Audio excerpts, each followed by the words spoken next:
A few years ago, there was a very significant pastors' meeting in Boston, Massachusetts.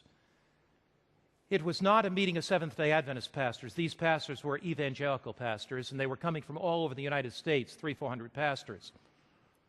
One of the pastors from Chicago was on an American Airlines flight. He was sitting on the aisle. And as he was sitting on the aisle, there was nobody in the middle seat, and there was a man sitting at the window seat, and the plane took off, and this man, pastor, going to the pastors' meeting, sitting on the aisle, looked across, and he saw the man at the window praying. And he thought to himself, great, I've got a Christian seatmate, but I don't want to intimidate him too much and tell him I'm a pastor. So I'm so thankful that I have somebody that's a Christian. So he looked over.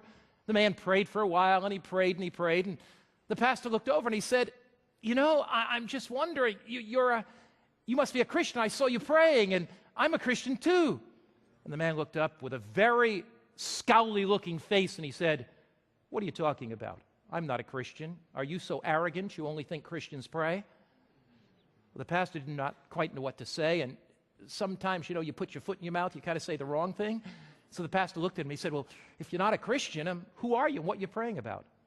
And the man said, I'm a Satanist. I'm a Satanist. And I've been praying.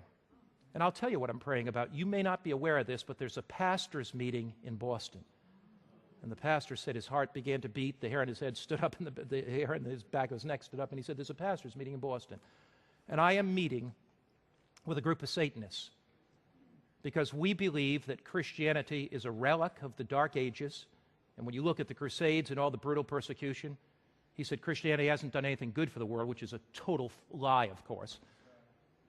But he said, I am meeting with a group of Satanists, and we're going to pray that disunity will come into that pastor's meeting. We're going to pray that divorce will take place among those pastors. We're going to pray that their kids will be lost. And I'm meeting with 300 to 400 Satanists. If you are not praying for your pastor, the Satanists may be praying against your pastor. If you're not praying for your city, the Satanists may be praying against it. I was going to Melbourne, Australia to hold an evangelistic meeting. I met with a group of Adventist pastors, and I told them this story.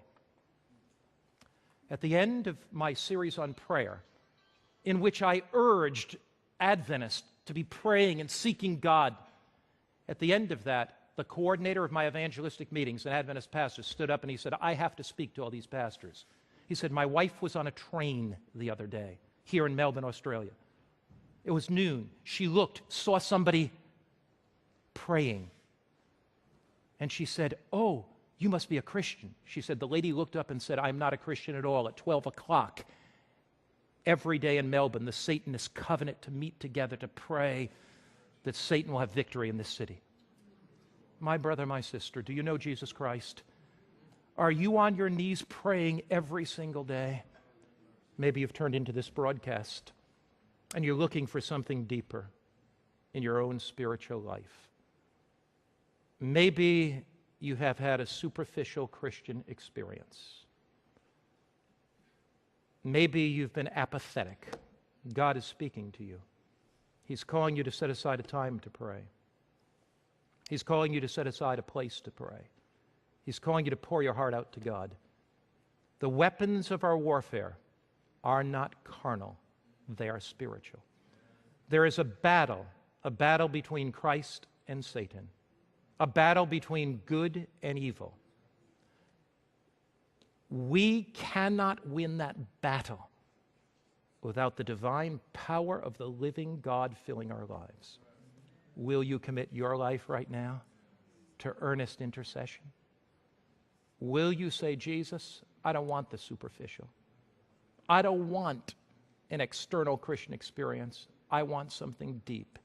And each day I'll meet you at the time of prayer. Each day I'll meet you at the place of prayer. Will you bow your heads with me just now?